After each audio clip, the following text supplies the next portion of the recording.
नमस्कार, आप देख रहे हैं 5 की बात और मैं हूं नकमा। कानपुर में 8 पुलिस वालों की हत्या का आरोपी विकास दुबे वारदात के 4 दिनों के बाद भी फरार है। 40 थानों की पुलिस विकास की तलाश में जुटी हुई है, लेकिन अब तक उसका कोई सुराग नहीं है। विकास दुबे की तलाश में नेपाल बॉर्डर पर भी पोस्टर लगाए गए हैं। विकास की तलाश में यूपी पुलिस की कई टीम लगी हुई है, लेकिन वारदात को अंजाम देने के 4 दिन बाद भी उसे गिरफ्तार करने में सफलता नहीं मिली है।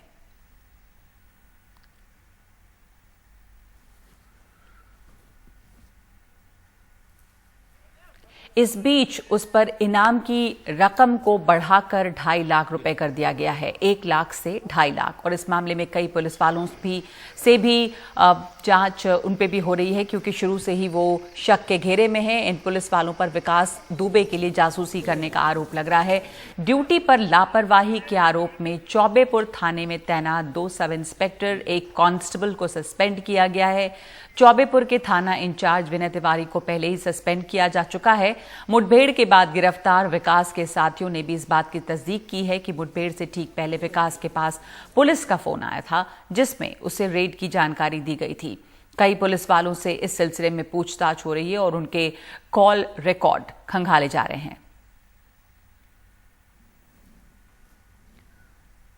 सत्ता पक्ष के नेताओं से विकास दुबे के करीबी रिश्ते थे। ये बात उसने 2017 में एक मामले में एसटीएफ की पूछताछ में बताई थी। उसने कानपुर से बीजेपी के 2 विधायकों को अपना मददगार बताया था। दरअसल उसके खिलाफ एक मामले में गवाह एफिडेविट देकर पलट रहे थे और इसी को लेकर एसटीएफ ने उससे सवाल पूछे थे। बीजेपी विधायक अभिजीत सिंह सांगा और भगवती प्रसाद सागर का कहना है कि अगर विकास दुबे के दावों में सच्चाई होती तो एसटीएफ उनसे खुद पूछती। जो थाने में जो है तुम्हारे एफिडेविट पढ़ रही हैं, तो इसको देने के लिए क्या तुमने कोई दबाव बनाया था किसी के ऊपर? दबाव जैसा नहीं, लेकिन अपना प्रयास किया था हमने, जो है अपने लोकल लीडर्स और उनसे है जो अपने हमारे यहाँ के प्रबुद्ध लोग हैं उनसे किया था। कौन कौन है? हमारे लोकल विधायक हैं, भगवती प्रसाद सागर जी हैं और अभिजीत शांगा जी हैं एमएलए, और हमारे ब्लॉक प्रमुख हैं राजेश कमल जी, और जिला पंचायत अध्यक्ष हैं गुड्डन कटियार जी, और प्रधान लोग भी हैं 2, 3, 4, 5 लोग। तो इन लोगों ने क्या डराया धमकाया? नहीं, डराया धमका नहीं है। ये इन लोगों को समझाया था कि देखो, अगर ये नहीं है और ये फर्जी हैं तो इनकी मदद करो, अगर ये मुलजिम हैं तो कोई बात नहीं, लेकिन ये चूंकि फर्जी हैं इसलिए आप इनके लिए जो है कुछ जो भी साफ करना है वो निकालना। ये एक सोची समझी उसकी जो एक नियत रहती है हमेशा सत्ता का संरक्षण प्रदर्शित करने की। मैं इस पूरे अपने वकील से मैंने राय ली है, मैं विधिक कार्रवाई इसके ऊपर करने जा रहा हूं। सबसे पहले मैं इसके ऊपर मुकदमा दर्ज करा करके ऐसी एक मिसाल पेश करूंगा जिससे भविष्य में ऐसी जो ये साजिश रचता है, ये साजिश न रच पाए। कोई संपर्क नहीं रहा, ये फर्जी है। अरे कोई बात, ये तो वैज्ञानिक युद्ध है भाई। कॉल डिटेल निकलवा लीजिए, यूपी के किसी अधिकारी से पूछिए, यहाँ से प्रदेश जिले से लेकर प्रदेश तक का किसी अधिकारी से पूछिए कि पहले में उसके फेवर में मैंने कभी फोन किया, उससे कभी मेरी मुलाकात हुई, उससे कभी फेवर में मैंने बात की, अपने आप आ जाएगा। अगर ये प्रूफ हो जाए कि मैंने उसके फेवर किया तो सख्त से सख्त सजा मिलनी चाहिए मुझे। सोशल मीडिया पर विकास दुबे का एक पुराना इंटरव्यू काफी वायरल हो रहा है, जिसमें वो कह रहा है कि वो अपराधी नहीं है बल्कि राजनीतिक वर्चस्व की लड़ाई लड़ रहा है। राजनीति में लाने का श्रेय मुझे स्वर्गीय हरिकिशन श्रीवास्तव जी का है, जो मेरे राजनीतिक गुरु थे और उत्तर प्रदेश के कई बार मिनिस्टर रहे और उत्तर प्रदेश विधानसभा के अध्यक्ष भी रहे। वो उन्होंने मुझे राजनीति में लाने का प्रयास किया और उन्हीं के प्रयास से मैं राजनीति में आया। और जिस दिन से मैं राजनीति में आया तो लोगों को मेरे प्रभाव से और मेरी लोकप्रियता से जेलसी होने लगी। आज तक कोई भी ऐसा मामला नहीं है जिसको मैंने अपने हाथ से मैंने कोई अपराध किया हो या मैंने कोई अपराध को बढ़ावा दिया हो। अपराध से मेरा कोई दूर दूर से रिश्ता नहीं है। मेरी राजनीतिक वर्चस्व की जंग है जो मेरे जिंदगी तक और मेरे मरते दम तक जारी रहेगी। अरे ये बताएं, आपके बारे में ये भी कहा जाता है कि छात्र राजनीति में आप चुनाव लड़वाने का काम करते हैं। यस, हाँ। क्या है वो? नहीं, मैं चुनाव लड़वाता था, ये बात सही है। चुनाव में अपने कैंडिडेट लगाता था, अपने कैंडिडेट को सपोर्ट करता था, चुनाव जिताता था। ये आप मान लीजिए कि हो सकता है ये गॉड गिफ्टेड भी रहा हो मेरे साथ, क्योंकि मुझे राजनीति से छात्र जीवन में ही कुछ मेरे अंदर जम्स आ गए थे कि नहीं है, किसी को प्रेसिडेंट बनाना है अपने यार मित्र को, या ये आदमी अच्छा है, इस काबिल है कि इसको प्रेसिडेंट बनाया जाए, इसको महामंत्री बनाया जाए। लेकिन ये भी कहा जाता है कि आप इसी राजनीति से इतने प्रेरित हुए कि आपने संतोष शुक्ला को पीछ थाने में इतने सारे लोगों की भीड़ में मारा, जो आप पे आरोप लगे, और आप हाईलाइट होना चाहते थे, इसीलिए आपने ये सब कारनामे किए। ये कहाँ तक सच है? देखिए, ये सब मनगढ़ंत बातें हैं और बेबुनियाद बातें हैं। संतोष शुक्ला की ना तो मैंने हत्या की और न कभी मैंने उनका हत्या का ख्याल लाया मेरे जीवन में, और मैं भी उनसे, जिन लोगों ने हत्या की है उनसे मैं सहमत नहीं हूँ। किन्हीं लोगों ने भी की हो उनकी हत्या। लंबे अरसे में पुलिस ने उसको ध्यान में रखते हुए और केसेस थोपे होंगे, चाहे वो राजनीतिक। देखिए, पुलिस ने जो कुछ भी किया मेरे साथ वो राजनीतिक दबाव में किया। पुलिस ने व्यक्तिगत रूप में मैंने ऐसा कोई काम किया, और न पुलिस ने, देखिए, पुलिस को सिर्फ निर्देशित करके उनको दबाव देकर उनसे गलत कराया गया। पुलिस ने जानबूझकर मेरे साथ कोई गलत काम नहीं किया। उत्तर प्रदेश और बिहार में राजनीति में, पुलिस में राजनीति का इतना ज्यादा दखल है कि आगे चल के राजनीतिज्ञों को लेकर पब्लिक जूता लेकर दौड़ेगी, राजनीति करने वालों को पसंद नहीं करेगी। किसी दिन हिंदुस्तान में 2 स्टेट ऐसे हैं आपके, ये इनमें राजनीतिज्ञों को देखना पब्लिक पसंद नहीं करेगी। और हमारे साथ कमाल खान जुड़ रहे हैं इस पर चर्चा के लिए। लंबी कहानी है ये कमाल, और कैसे अपराधियों का, पुलिस का, नेताओं का नेक्सस रहता है, उसकी एक मिसाल है ये। जो नेताओं पर आरोप लग रहा है साठगांठ का, पॉलिटिकल कनेक्शंस, जाहिर है कि ये इतना ज़्यादा अगर नामी वहाँ का गैंगस्टर है तो उसकी जान पहचान बहुत तरह के लोगों से रही होगी। अब ये नेता इनकार कर रहे हैं, पर किस तरह से फंक्शन करता था विकास दुबे, और इसके जो कॉन्टैक्ट्स की बात सामने आई है सत्ता पक्ष के नेताओं के साथ। देखिए, ऐसा है कि जो सत्ता पक्ष के दोनों विधायक हैं जिनका नाम इंटरोगेशन में वो ले रहा है, उन दोनों ने इनकार किया है। सांगा साहब ने तो कहा है कि वो उसके ऊपर मुकदमा करेंगे, और दूसरे जो भगवती प्रसाद सागर हैं बिल्हौर से, जो बीजेपी के एमएलए हैं, उनका कहना है कि ये डिजिटल दौर है, हमारी कॉल रिकॉर्ड देख ली जाए, हमने कभी उसको फोन नहीं किया, कभी हम उनसे मिले नहीं। हालांकि कानपुर के कई पत्रकारों से हमारी आज बात हो रही थी, वो ये दावा कर रहे थे कि उन्होंने 2005 में भगवती सागर को खुद देखा है एक थाने पे विकास दुबे की रिहाई के लिए धरना देते हुए।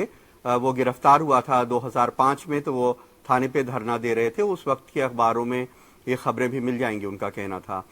तो ये जो टेरर है, देखिए, वो तो इतना बड़ा था कि 2001 में उसने संतोष शुक्ला की हत्या का आरोप लगा, और उसके ऊपर यह आरोप था कि थाने में दर्जा प्राप्त राज्य मंत्री को थाने में घुस के जब उसने गोली मारी, तो उस वक्त थाने में 5 सब इंस्पेक्टर और 25 सिपाही मौजूद थे, और थाना इंचार्ज जब हत्या हुई तो थाना छोड़ के भाग गया। ये सारे 30 लोग पुलिस वाले उस मुकदमे के गवाह थे, और इन 30 लोगों में से किसी ने भी गवाही अदालत में नहीं दी, जिसकी वजह से वो मुकदमा छूट गया, और वो विकास दुबे के खिलाफ कोई गवाही नहीं मिलने से वो मुकदमा, इल्जाम उनके सिर से हट गया। कानपुर में बहुत सारे लोग कहते हैं कि उनके गांव के लोग जब बसों में बैठते हैं तो अगर विकास भैया कह देते हैं तो बस में टिकट नहीं पड़ता है, और ये भी कहते हैं कि उनका अपने इलाके में उसका इतना दबदबा और टेरर है, उनके जाति का बहुत वोट भी है उस इलाके में, और लोगों पे उनकी पकड़ है कि जिसे भी वहां चुनाव लड़ना पड़ता है वो आके उनके यहां दरबार लगाता था। अब नेता बहरहाल कुछ लोगों का नाम भी हो सकता है, कई बार अपराधी बड़े बड़े लोगों का नाम लेते हैं पुलिस पे दबाव बनाने के लिए, ये बात भी सच है जी। और ये बातें तो जब पुलिस जांच करे तभी साबित हो सकती है कि कौन कौन उसमें शामिल था और कौन नहीं था। कमाल, ये कई सरकारों में, कई अलग अलग सरकारों के दौर में पलते पुलते रहे हैं, क्या कुछ चीजें बदली हैं भी? देखिए, उनकी मां ने जो बयान दिया था अभी दो रोज पहले, वो कह रही थी कि वो 15 साल बीएसपी में रहे, 5 साल वो सपा में भी कोई चुनाव लड़े, अब उनकी पत्नी लड़ी पंचायत का। उसके अलावा बीजेपी के लोगों के लिए तो ये जो इंटरव्यू अभी आपने दिखाया, इसमें भी वो बता रहे हैं, कुछ नेताओं वगैरह का नाम ले रहे हैं और दावा कर रहे हैं कि उन्होंने हमारी मदद की, हमारे के एफिडेविट लगवाने में, हमारे मामले में। तो एक लोकल डॉन है, उनके ऊपर आप सोचिए कि मर्डर और अटेम्प्ट टू मर्डर के 20 केस चल रहे हैं, गैंगस्टर एक्ट, गुंडा एक्ट के 15 केस चल रहे हैं, डकैती के 19 केस चल रहे हैं, लूट के 19 केस उनके ऊपर चल रहे हैं। तो पिछले 30 सालों का ये जो आपराधिक इतिहास है और 60-60 मुकदमे दर्ज हुए हैं, कितने दर्ज नहीं कराए होंगे लोगों ने डर के मारे, ये समझा जा सकता है। तो इतने सारे केसेस के बाद अगर वो खुला घूम रहा है तो ऐसा तो नहीं हो सकता कि उसको सत्ता और पुलिस के संरक्षण के बिना ऐसा हो सकता हो।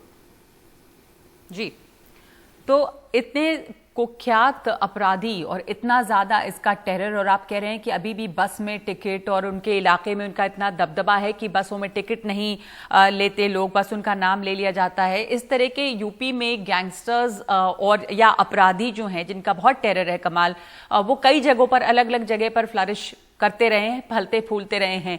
योगी आदित्यनाथ जब मुख्यमंत्री बने तो ये बात हुई कि बहुत सख्ती हो रही है और उन्होंने काफी धरपकड़ की है और चीजें काफी बदली हैं, पर आपने लगातार इन चीजों को देखा है। क्या आपको लग रहा है कि इस वक्त सख्ती हुई है और अपराध या इस तरह के जो क्रिमिनल बड़े बड़े फलते फूलते थे वो कुछ कमजोर हुए हैं?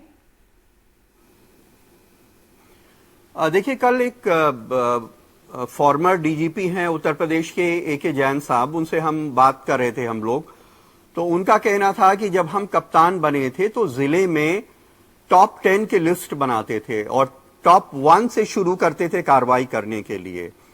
उनका यह कहना था कि कार्रवाई हो रही है लेकिन बहुत सारे छुड़भइयों के खिलाफ हो रही है। अगर ये कार्रवाई जो टॉप 10 लोग हैं उस जिले के उनके खिलाफ की जाए तो नीचे वाले खुद डर जाएंगे और नीचे तक मैसेज जाएगा। तो कार्रवाई तो बहुत बड़े पैमाने पे हो रही है। हम रोजाना खबर पढ़ते हैं, देखते हैं कि कोई अपराधी से मुठभेड़ हुई है, उसके पैर में गोली लग गई है, पुलिस ने उसको पकड़ लिया है। लेकिन पुलिस के बहुत सारे लोग कहते हैं कि जो बड़े लोग हैं, कार्रवाई उनके ऊपर सबसे पहले होना चाहिए ताकि जो छुड़भइये हैं, नीचे के लोग हैं, उनके तक मैसेज पहुंचे। जी, शुक्रिया आपका कमाल इस जानकारी के लिए। अभी भी तलाश जारी है विकास दुबे की। 8 पुलिस वालों की हत्या के आरोपी विकास दुबे पर यह भी कहा जा रहा है कि 2017 में उसने एसटीएफ को बताया था कि 2 बीजेपी विधायकों से भी उसे मदद मिली है। हालांकि बीजेपी विधायक जो हैं वो इस बात से साफ इनकार कर रहे हैं। एक ने तो कहा है कि उसके खिलाफ मुकदमा करेंगे। बहरहाल इनामी राशि जो है वो भी डबल कर दी गई है, 1 लाख से 2.5 लाख कर दी गई है विकास दुबे के ऊपर, और तलाश अभी चल रही है।